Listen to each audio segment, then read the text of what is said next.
Bonjour à toutes et bonjour à tous et bienvenue dans ce nouvel épisode de nos Running Class Heroes. Aujourd'hui, direction Annecy, au pied des Alpes, à la rencontre de Benoît Caron qui travaille à la sécurité sociale et qui a profité de la découverte de la région puisqu'il est originaire du Nord pour découvrir en même temps le trail. Donc on va voir avec lui comment il est arrivé à concilier son activité professionnelle et le confinement et l'entraînement course nature.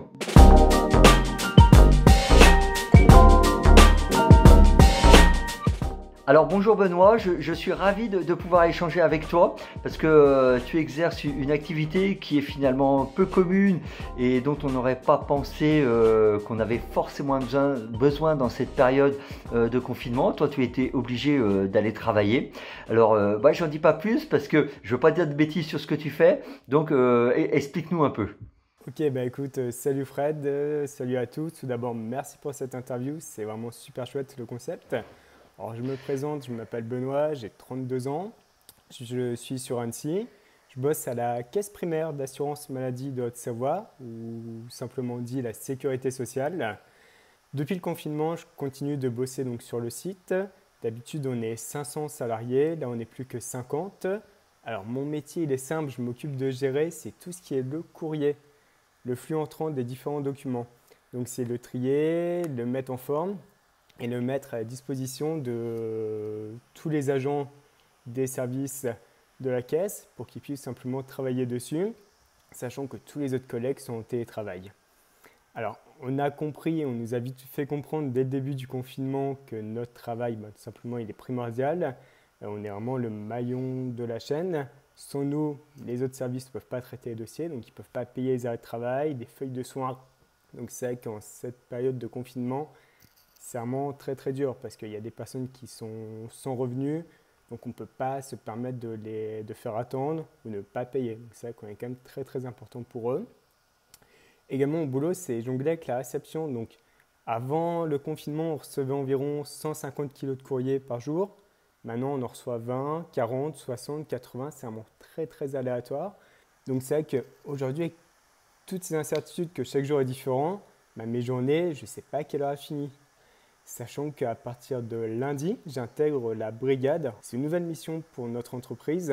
C'est tout simplement dès que la personne qui est malade se rend chez son médecin, qu'elle est peut-être supposée positive au coronavirus, on la contacte, on l'incite à aller se faire dépister, à se mettre en isolement, puis également on voit avec qui elle était en relation proche pour pouvoir également contacter ces personnes. Donc voilà, comme je t'ai indiqué, c'est que nous, nos journées, c'est vraiment, on vit au jour le jour. On ne peut pas savoir ce que le lendemain va nous réserver, à quelle heure on va terminer. Voilà, c'est vraiment au jour le jour.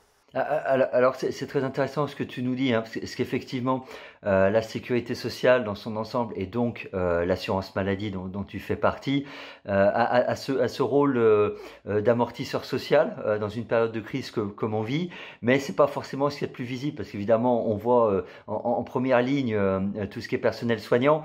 Moi j'aurais tendance à vous qualifier la ligne 1 bis parce que vous n'êtes pas encore la deuxième ligne parce que comme tu le disais les assurés ont besoin du traitement, que ce soit leur feuille de soins ou les arrêts de travail pour pouvoir être indemnisés. Mais il me semble aussi que par l'assurance maladie sont traitées aussi toutes les relations avec les professionnels de santé, les hôpitaux qui fonctionnent sur financement de la sécurité sociale. Et du coup, en cette période de confinement, comment ça s'est passé la course pour toi? Écoute, c'est simple, dès que le confinement a été annoncé, moi, les 2 premières semaines, je me suis mis à l'arrêt, j'ai pas couru.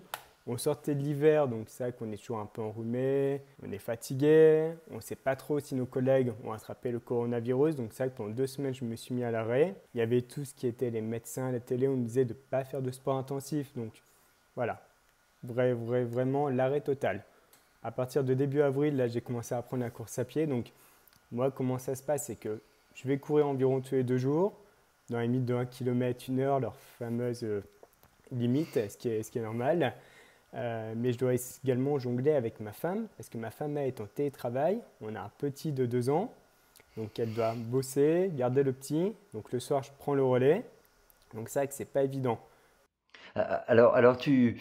C'est intéressant parce que la démarche que tu as eue, on voit un certain nombre de coureurs et de coureuses qui l'ont eu, c'est-à-dire finalement utiliser le confinement pour faire ça, en gros comme sa coupure annuelle, qu'on aurait peut-être fait plus tard. Et finalement, tu as décidé de la poser là et je pense que ça a été une bonne tactique.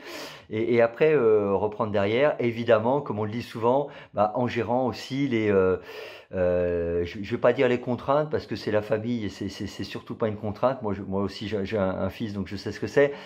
Mais plutôt, voilà, les obligations familiales et professionnelles. Faut savoir jongler entre tout.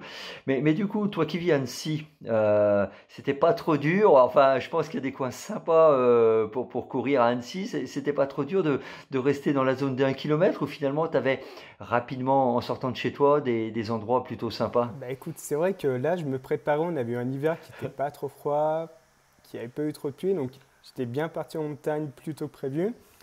Devoir arrêter net d'aller en montagne, c'est vrai que c'était quand même très très très très dur. Après, autour de chez moi, ce qui est quand même impressionnant, on découvre que on court d'habitude, donc pour ma part, vers le lac. J'habite à 3 km du lac. Et là, en restant sur le champ de 1 km, finalement, on va voir d'autres chemins qu'on ne connaissait pas et pourtant qui sont juste à côté. Donc au final, c'est vrai que c'était pas très dur, au contraire, c'était même impressionnant de voir ce qu'on avait juste à côté de nous, les champs, les différentes entreprises. Il y a même un centre équestre que je n'avais jamais vu. Et donc, non, c'est vrai que ce n'était pas contraignant pour moi les 1 km. Après, s'il faudrait faire 1 km pendant 3-4 heures, oui, mais là, pendant 1 heure, ce n'est pas gênant. Après, c'est vrai que les montagnes, pouvoir monter en montagne, c'est quelque chose qui me manque. Ouais. Alors du coup, c'est très intéressant ce que tu dis, c'est que ça t'a permis de découvrir des coins qui étaient peut-être plus proches que ton parcours habituel. Puis voilà, du coup, ça te permettra de varier plus rapidement. Et lorsque tu auras des petites sorties, des petits footings de récup, de rester à proximité de la maison si besoin. Je pense que c'est notamment madame qui sera ravie. Comme ça, elle pourra plus vite te voir revenir. Et je voulais revenir un peu aux origines, du coup. Tu t'es mis à la course à pied comment, pourquoi finalement, c'est quoi les raisons qui t'ont poussé à courir? La grande histoire, c'est que il y a encore ça, plus de 5 ans, je ne courais pas. Je ne faisais pas de course à pied. Je pesais plus de 20 kilos par rapport à l'heure actuelle. Et c'était vraiment tout bêtement. Je suis arrivé en 2014 sur Annecy. Je me promène autour du lac. Et en 2015, il y avait la Maxi Race, donc une compétition de trail autour du lac, qui était le support pour les championnats du monde de trail. Donc plein de promotions, de publicités tout partout. Je vais voir et là je me dis mais c'est quoi ces gens avec des bâtons qui marchent, qui courent? Je ne connaissais pas le trail, je viens du nord de la France. Pour moi c'était quelque chose d'inconnu. Je me renseigne et je me dis c'est vrai que c'est cool. Et là donc je me mets à la course à pied tout doucement. Je commence par un 10 km à Annecy, après un semi l'année d'après. Après je commence à me mettre sérieusement au trail. Donc c'est vrai que c'est venu petit à petit, mais l'élément déclencheur, c'est de voir cette compétition et championnat du monde de la Maxi Race à Annecy. Ok, et le marathon d'Annecy, tu l'as fait parce qu'il est quand même très réputé, très roulant, donc c'est plutôt un joli marathon, tu l'as fait? Eh bien écoute, non, je ne l'ai pas fait, tout simplement que marathon d'Annecy, j'hésite toujours à le faire. C'est à distance moi, de 40 km, c'est pas comme on trail 40 km, on monte, on marche, on court, on s'arrête, il y a ravito. C'est vrai que c'est une distance qui me fait quand même un peu peur, que c'est 40 km où on ne s'arrête pas, c'est non-stop. J'ai fait le 10 km d'Annecy, le semi-marathon ailleurs.